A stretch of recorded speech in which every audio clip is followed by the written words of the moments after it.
नमस्कार मित्रांनो, स्वागत आहे तुमचं आपल्या चॅनलवर नवीन असाल तर चॅनलला सबस्क्राईब करायला विसरू नका. चला तर नवीन कथेला सुरुवात करूया. मी विद्या. लग्न होऊन मला सासरी येऊन फक्त 3 दिवस झाले होते. नवीन घर, नवीन माणसं, सगळं काही माझ्यासाठी अजूनही अनोळखी होतं. माझा नवरा निलेश खूप चांगला होता. सासूबाई साध्या स्वभावाच्या होत्या, पण त्या घरात एक माणूस असा होता ज्यामुळे मला पहिल्या दिवसापासून थोडी भीती वाटत होती. आणि तो होता माझा धीर अक्षय. अक्षय माझ्या नवऱ्यापेक्षा 2 वर्षांनी लहान होता. तो फार कमी बोलायचा. कधी कधी मला वाटायचं तो माझ्याकडे विचित्र नजरेने बघतोय. पहिल्या दिवशी मला वाटलं कदाचित माझा गैरसमज असेल, पण नंतर काही गोष्टी घडायला लागल्या ज्यामुळे माझ्या मनात शंका निर्माण झाली. त्या रात्री मी माझ्या खोलीत झोपले होते. अचानक मला दरवाजाजवळ हलका आवाज येऊ लागला. जणू कोणीतरी बाहेर उभं होतं. मी सावधपणे उठले. दरवाजा हळूच उघडला, पण बाहेर कोणीच नव्हतं. कॉरिडॉर पूर्ण शांत होता. मी पुन्हा दरवाजा बंद केला. मला वाटलं कदाचित माझाच भ्रम असेल, पण दुसऱ्या दिवशी सकाळी मला एक विचित्र गोष्ट दिसली. माझ्या खोलीच्या दाराजवळ ओल्या पायांचे ठसे होते. जणू रात्री कोणीतरी तिथे उभं होतं. माझ्या अंगावर काटा आला. मी स्वयंपाकघरात गेले. सासूबाई चहा बनवत होत्या. अक्षय टेबलाजवळ बसून मोबाईल बघत होता. तो शांतपणे माझ्याकडे पाहत होता आणि त्यांच्या चेहऱ्यावर एक हलकी स्मित रेषा होती. माझ्या मनात अचानक विचार आला, काल रात्री माझ्या दरवाजाजवळ तोच तर नव्हता. पण मी काही बोलले नाही. त्या दिवसापासून मला जाणवायला लागलं की अक्षय नेहमीच माझ्या आसपास असतो. मी हॉलमध्ये गेले तरी तो तिथेही असायचा. मी किचनमध्ये गेले तर तिथेही असायचा. कधी कधी मला वाटायचं तुम्हाला काही सांगायचा प्रयत्न करत आहे, पण तो कधीच बोलत नव्हता. एकदा तर असं झालं, मी टेरेसवर कपडे वाळत घालायला गेले होते आणि तेव्हाच अचानक मला मागून आवाज आला. मी मागे वळले. मागे अक्षय उभा होता. तो काही सेकंद माझ्याकडे बघत राहिला. मी त्याची नजर पाहून घाबरले होते. मग अचानक तो म्हणाला, वहिनी, तुम्ही या घराबद्दल सगळं जाणून घेतलं आहे का? त्याचा प्रश्न ऐकून मी थोडी गोंधळले. मी म्हणाले, म्हणजे? तो हळू आवाजात म्हणाला, या घरात काही गोष्टी आहेत ज्या तुम्हाला अजूनही माहीत नाहीत. अक्षयचं बोलणं मला समजत नव्हतं. मी विचारात पडले होते. मी म्हणाले, अक्षय, नेमकं तुला काय म्हणायचं आहे? माझ्या प्रश्नावर अक्षयने काही उत्तर दिलं नाही. तो फक्त हसला आणि निघून गेला. त्या दिवसापासून माझ्या मनात एक प्रश्न सतत फिरू लागला. या घरात असं काय आहे जे मला माहीत नाही? पण त्या प्रश्नाचे उत्तर मला त्या रात्री मिळणार होतं. त्या रात्री मी खिडकीतून बाहेर पाहत होते, कारण काही वेळापूर्वीच मी अक्षयला घरातून हळूच बाहेर जाताना पाहिलं होतं. माझ्या मनात शंका निर्माण झाली होती, म्हणून मी सावधपणे खिडकी जवळ उभी राहिली.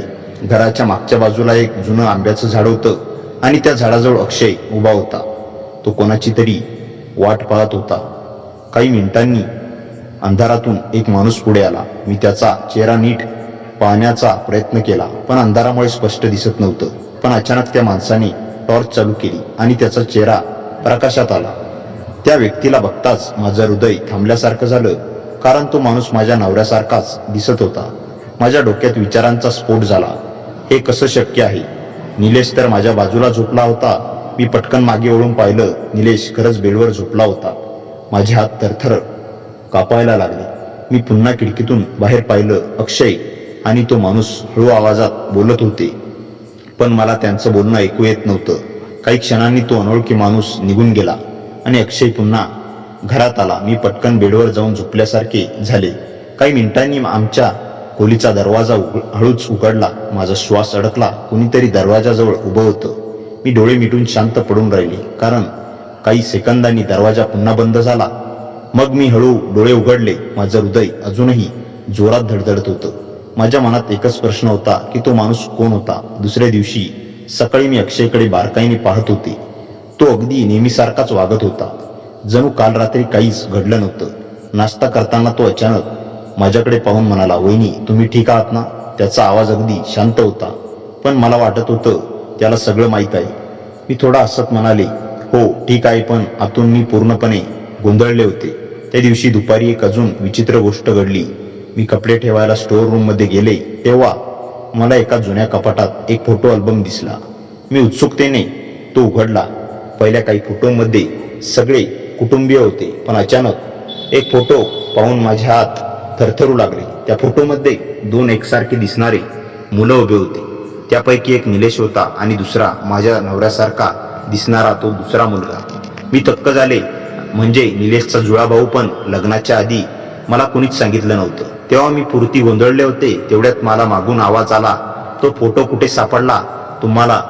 मी घाबरून मागे वळले. अक्षय माझ्या मागे उभा होता. त्याच्या चेहऱ्यावर पुन्हा तीच गोडस्मित रेषा होती. मी थरथरत विचारलं, अक्षय, हा दुसरा मुलगा कोण आहे? तेव्हा अक्षय काही क्षण शांत राहिला. मग तो हळू आवाजात म्हणाला, वहिनी, काही प्रश्नांची उत्तरं ऐकायला माणूस तयार असला पाहिजे. त्याचं ते गंभीर बोलणं ऐकून माझ्या अंगावर काटा आला. मी म्हणाले, मला सत्य माहिती असायला हवं.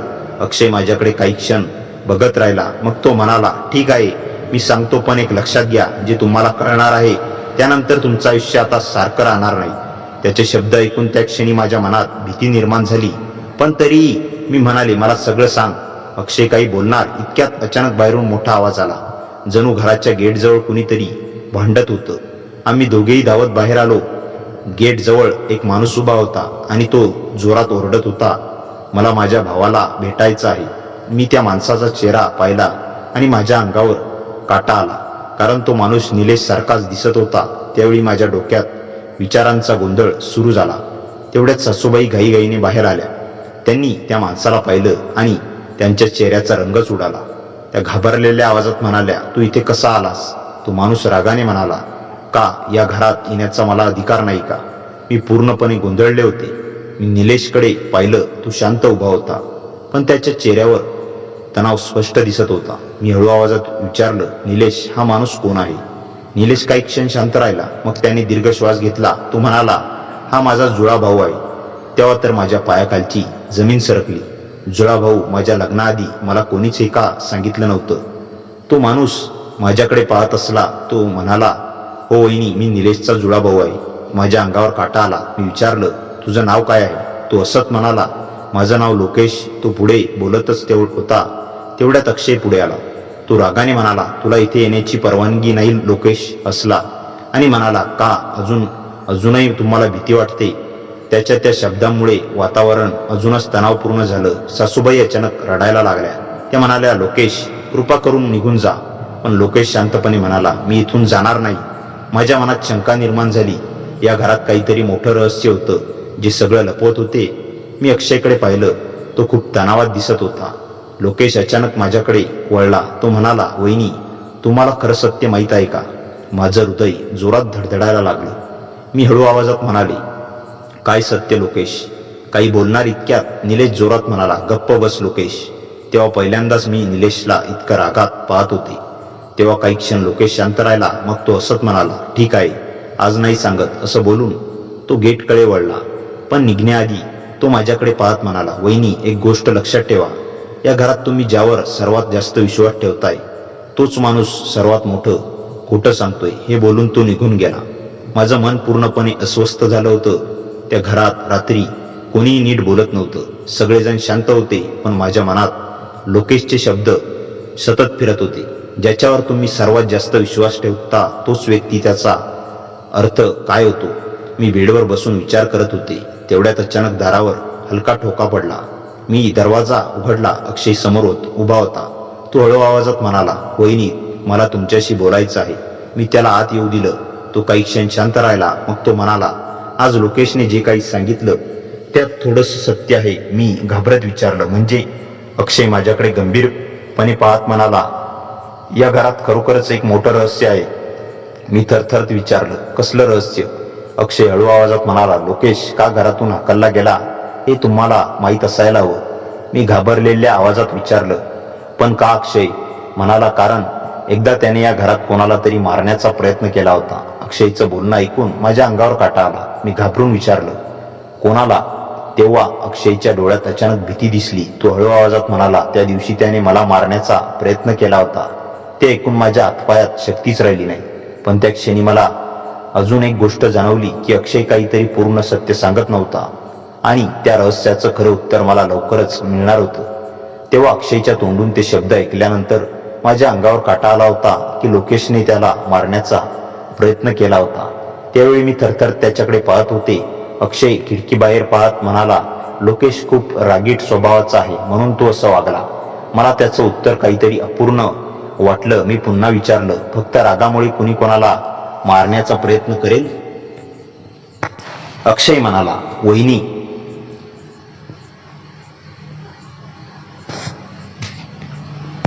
तुम्ही त्या माणसापासून लांब राहा. त्यावेळी दिलाच्या आवाजात काळजी होती, पण तरीही मला असं वाटत होतं की तो काहीतरी मोठं लपवत आहे. त्या रात्री मला झोपच येत नव्हती. लोकेशचे शब्द सतत माझ्या डोक्यात फिरत होते. तेव्हा अचानक मला एक गोष्ट आठवली. मी बेडवरून उठले, हळूच खोलीचा दरवाजा उघडला. घर पूर्ण शांत होतं. मी सावधपणे कॉरिडॉरमध्ये चालत गेले. माझं लक्ष होतं स्टोअर रूम मध्ये, कारण त्या दिवशी मला तिथे जुना फोटो अल्बम सापडला होता. मी हळूच दरवाजा उघडला, मोबाईलचा फ्लॅश लावला. मी पुन्हा तो अल्बम शोधायला लागले. काही मिनिटांनी तो मला सापडला. मी पटकन पान उलटायला लागले. तो फोटो पाहून माझं हृदय सुरात धडधडायला लागलं. त्या फोटोमध्ये निलेश, लोकेश आणि अक्षय तिघेही होते, पण त्या फोटोच्या मागे काहीतरी लिहिलं. मी फोटो उलटा केला. त्यावर लिहिलं होतं की त्या दिवशी सगळं बदललं. माझ्या मनात शंका निर्माण झाली. कोणत्याही दिवशी मी तो फोटो शोधायला लागले. तेवढ्यात अचानक मला मागून पावलांचा आवाज ऐकू आला. माझं हृदय थांबल्यासारखं झालं. मी हळूच मागे वळले. दाराजवळ अक्षय उभा होता. तो शांतपणे माझ्याकडे पाहत होता. त्याच्या चेहऱ्यावर कोणताही भाव नव्हता. तो हळू आवाजात म्हणाला, वहिनी तुम्ही अजून जागे आहात? मी थोडे घाबरले. म्हणाले, हो, मला झोप येत नव्हती. अक्षय माझ्या हातातील फोटो पाहत होता. तो हळू आवाजात म्हणाला, हे फोटो पाहून तुम्हाला काही कळणार नाही. मी विचारलं, मग सत्य काय आहे? अक्षय काही क्षण शांत राहिला. मग तो म्हणाला, त्या दिवशी आमच्या आयुष्यात एक अपघात झाला होता. मी उत्सुकतेने विचारलं, कसला अपघात? तेव्हा अक्षयचा आवाज अचानक गंभीर झाला. तो म्हणाला, त्या दिवशी लोकेशने खरंच कोणाला तरी ढकललं होतं. मी विचारलं, कोणाला? पुढे अक्षय जे बोलला ते ऐकून मी थक्कच राहिले. तो म्हणाला, निलेशला ढकलण्याचा प्रयत्न केला होता. तो सांगत होता की त्या दिवशी निलेश जिन्यावरून पडला होता. त्या अपघातानंतर तो खूप दिवस हॉस्पिटलमध्ये होता. मी थरथरत विचारलं, पण आता तो ठीक आहे ना? अक्षय माझ्याकडे काही शांतपणे पाहत राहिला. मग तो हळू आवाजात म्हणाला, तुम्हाला खात्री आहे का की तो खरंच निलेश आहे? धीराचं बोलणं ऐकून माझ्या हातातून फोटो खाली पडला. माझं डोकंच फिरायला लागलं. मी थरथरत म्हणाले, अक्षय काय बोलतोयस तू? तो हळू आवाजात म्हणाला, वहिनी कधी कधी माणूस इतका बदलतो की त्याला ओळखणं कठीण होतं. त्या क्षणी मला एक गोष्ट जाणवली. या घरातलं रहस्य अजून खूप मोठं होतं आणि कदाचित माझ्या नवऱ्याबद्दलचं सत्य अजून उघडलंच नव्हतं. मी अक्षयला म्हणाले, काय ते सरळ सरळ बोल. तो बोलू लागला. म्हणाला, वहिनी कधी कधी काही गोष्टी सांगणं खूप कठीण असतं. अक्षय पुढे काही बोलणार इतक्यात अचानक कॉरिडॉरमध्ये पावलांचा आवाज आला. आम्ही दोघेही शांत झालो. दरवाजाजवळ कोणीतरी उभं होतं. अक्षय पटकन बाहेर गेला. मी त्याच्या मागे गेले. कॉरिडॉरमध्ये निलेश शोभा होता. त्याच्या चेहऱ्यावर राग होता. निलेशच्या चेहऱ्यावरचा राग अगदी स्पष्ट दिसत होता. त्याने आमच्याकडे एकटक पाहिलं आणि विचारलं, तुम्ही दोघे इथे काय करताय? मध्यरात्री स्टोअर रूम मध्ये अक्षय काही बोलणार इतक्यात निलेश माझ्याकडून वळून म्हणाला, विद्या तू इथे काय करतेस? त्याच्या आवाजात नेहमीची शांतता होती. काहीतरी विचित्र होता. मी हलक्या आवाजात म्हणाले, ते काही नाही, झोप येत नव्हती म्हणून. तेव्हा अक्षय मध्येच म्हणाला, भाऊ स्टोअर रूम मध्ये काही आवाज आला म्हणून आम्ही पाहायला आलो. निलेशने अक्षयकडे असा कटाक्ष टाकला की क्षणभर वातावरणच ताणलं गेलं. मग तो माझ्याकडे पाहत म्हणाला, चला आत जाऊ. आपण म्हणताना त्याच्या आवाजात एक अनोखा कडवटपणा होता. मी अक्षयकडे पाहिलं. त्याच्या चेहऱ्यावर चिंता होती, पण तो शांत उभा राहिला. मी निलेश बरोबर खोलीत गेले. खोलीत पोहोचताच निलेशने दरवाजा बंद केला आणि माझ्याकडे नीट पाहायला लागला. त्याच्या डोळ्यात काहीतरी खूप वेगळं होतं. न राग, न प्रेम, न काळजी, काहीतरी अगदी अनोळखी. तो म्हणाला, तुला झोप येत नव्हती की तू काहीतरी शोधत होतीस? त्याचा सवाल ऐकून मला अंगभर थंडी पसरल्यासारखं वाटलं. मी थरथरत म्हणाले, निलेश तू काय बोलतोयस? मी फक्त. तो मध्येच म्हणाला, फक्त काय? विद्या तुला अक्षयने काय सांगितलं? मी थक्क झाले. निलेशला कसं कळलं? आम्ही दोघं बोलत होतो. मी शांत राहिले. तेव्हा निलेश पुढे आला आणि माझ्या अगदी नजरेत नजर रोखून म्हणाला, तुला कोणावर विश्वास ठेवायचा ते आधी ठरव विद्या, कारण चुकीचा माणूस निवडलीस तर. त्याचं वाक्य पूर्णही झालं नाही, पण माझ्या अंगावर काटा आला.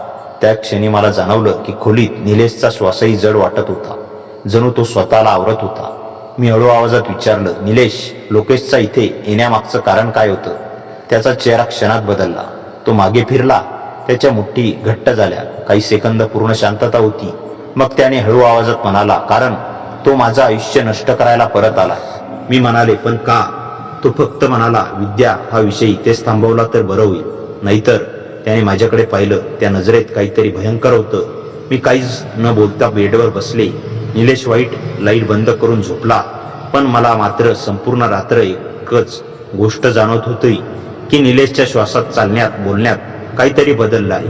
आणि त्या क्षणी अक्षयचे शब्द माझ्या कानात घुमले. तुम्हाला खात्री आहे का की तो खरंच निलेश आहे? माझे डोळे मिटत नव्हते.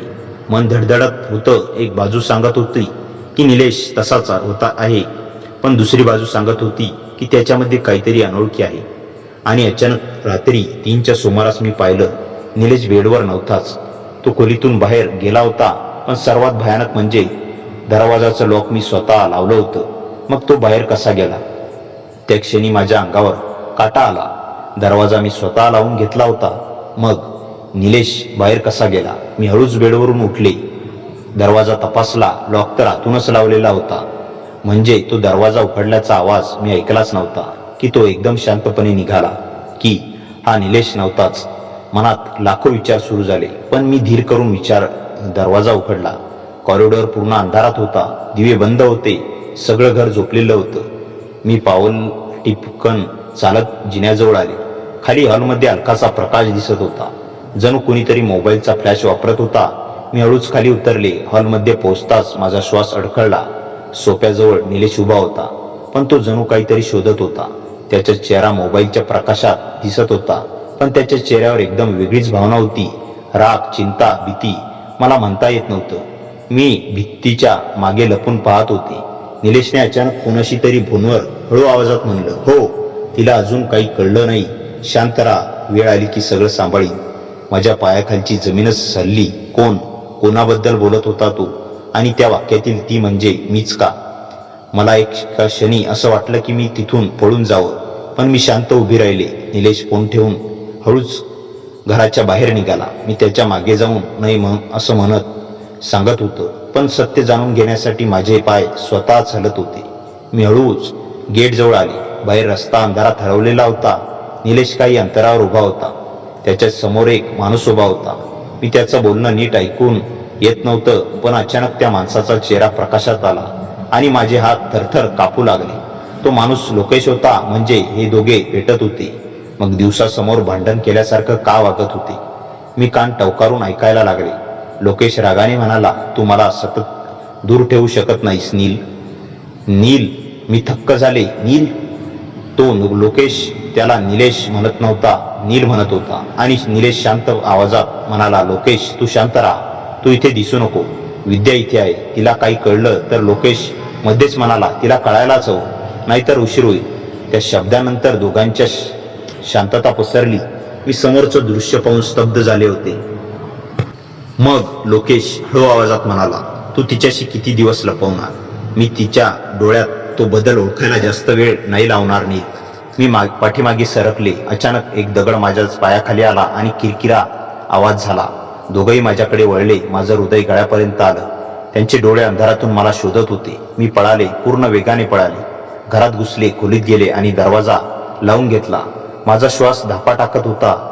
मनात एकच प्रश्न फिरत होता, हा माझ्या सोबत राहणारा माणूस निलेश आहे की नील? आणि जर हा नील असेल तर निलेश कुठे आहे? आणि सर्वात महत्वाचा प्रश्न, मी जिच्यासोबत प्रत्येक रात्र एका खोलीत झोपतो तो माणूस नक्की कोण? त्या रात्री मला झोप लागणं तर दूरच, श्वासही घ्यायला अवघड वाटत होतं. माझ्या डोक्यात फक्त एकच विचार फिरत होता, मी ज्या व्यक्तीसोबत लग्न केलं, जो माझ्यासोबत जो रोज राहतो, तो नक्की कोण आहे? काही तासांनी पहाट झाली. मी थोडी शांत झाल्यासारखं दाखवलं, पण मनात भीती होती. निलेश किंवा नील खोलीत नव्हता. मी खाली गेले. स्वयंपाकघरात सासूबाई बसल्या होत्या. डोळे सुजलेले होते, जणू रात्रभर झोपच आली नव्हती. मी विचारलं, काय झालं आई? त्या इतक्याशा आवाजात म्हणाल्या, काही नाही. पण त्यांच्या चेहऱ्यावर सत्य स्पष्ट दिसत होतं. काहीतरी मोठं त्यांना त्रास देत होतं. त्यांच्या शेजारी अक्षय उभा होता. त्यांच्या चेहऱ्यावरही ताण दिसत होता. माझी नजर त्यांच्यावर गेली तेव्हा तो डोळे चुकवू लागला. त्याच क्षणी दरवाजाची कडी हलली. आम्ही सगळे वळून पाहिलं. निलेश घरात येत होता.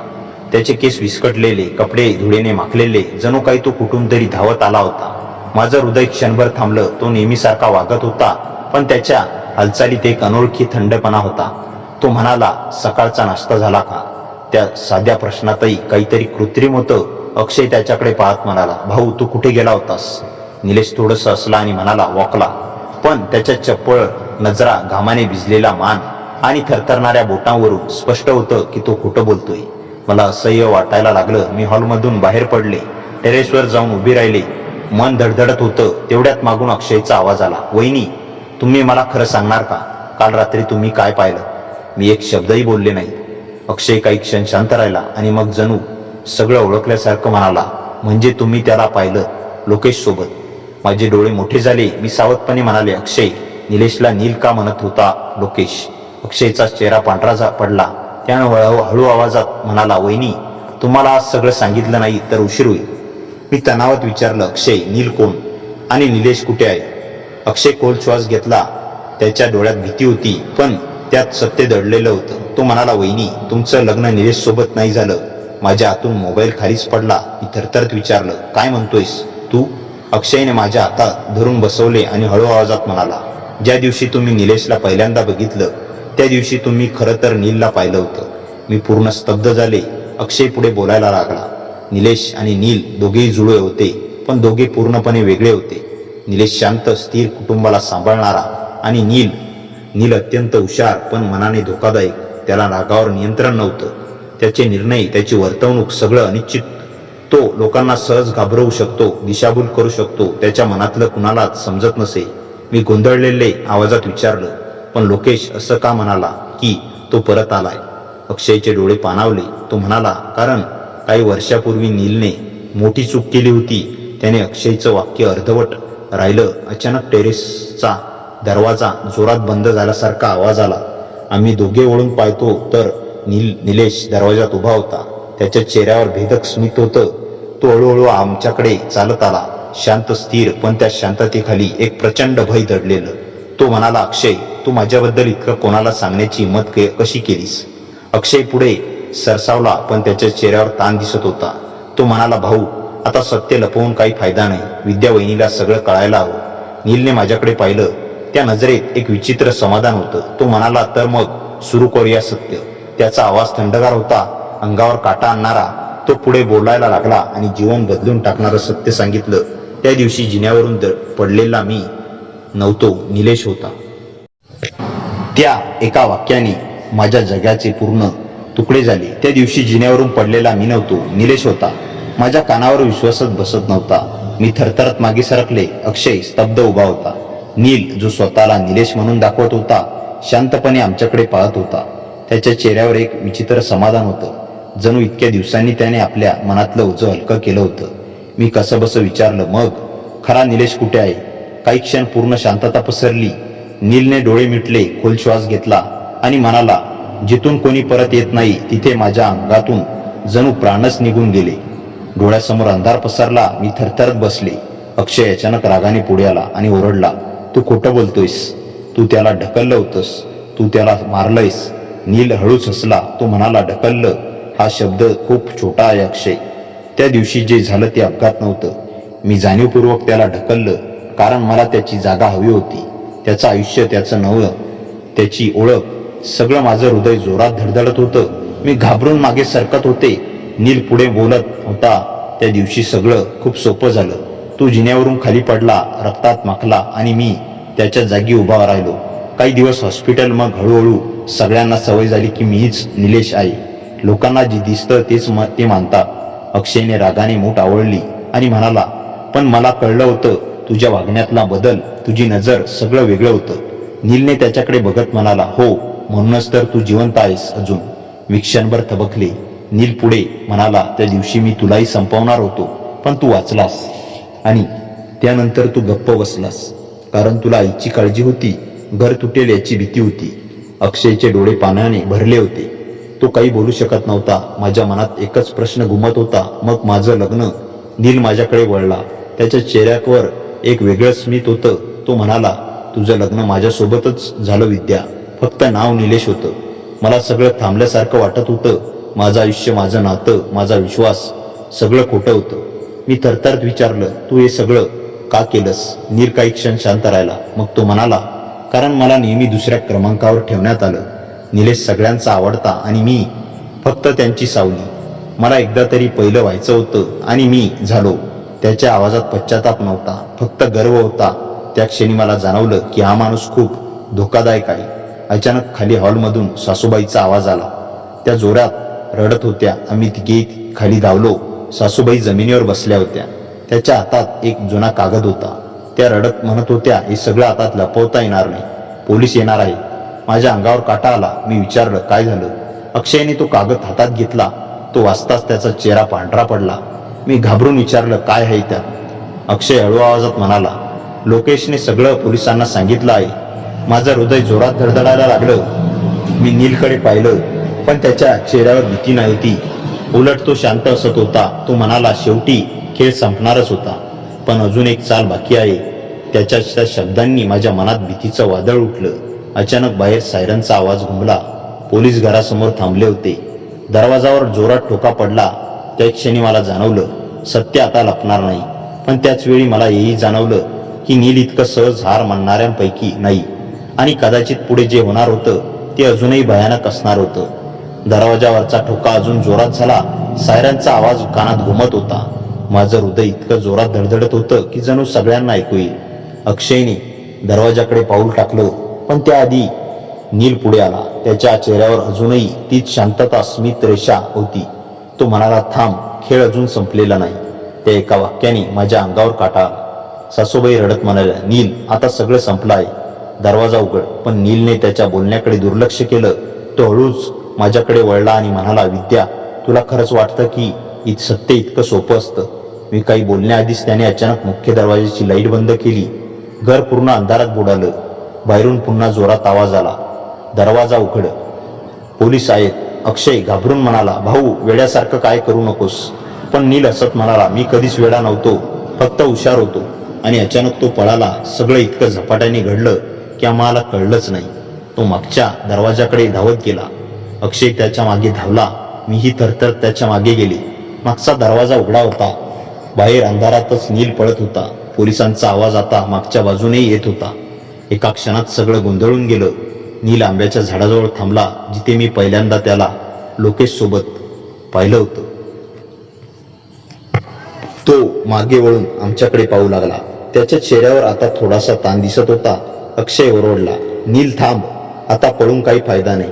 पण नीलने त्याच्याकडे पाहून हसत म्हणाला, तुला अजूनही वाटतं की तू मला थांबवू शकशील? तेवढ्यात पोलीस मागून आले. टॉर्चचा प्रकाश नीलच्या चेहऱ्यावर पडला. एक अधिकारी पुढे येत म्हणाला, नील, शरण ये. पण नील शांत उभा राहिला. काही सेकंद पूर्ण शांतता होती. अचानक त्याने माझ्याकडे पाहिलं. त्या नजरेत पहिल्यांदाच थोडासा बदल होता, जणू काहीतरी सांगायचं होतं. तो हळू आवाजात म्हणाला, विद्या, मी जे केलं ते चुकीचं होतं, पण मी जे झालो ते परिस्थितीमुळे. त्याचा आवाज पहिल्यांदाच थोडासा तुटलेला वाटला.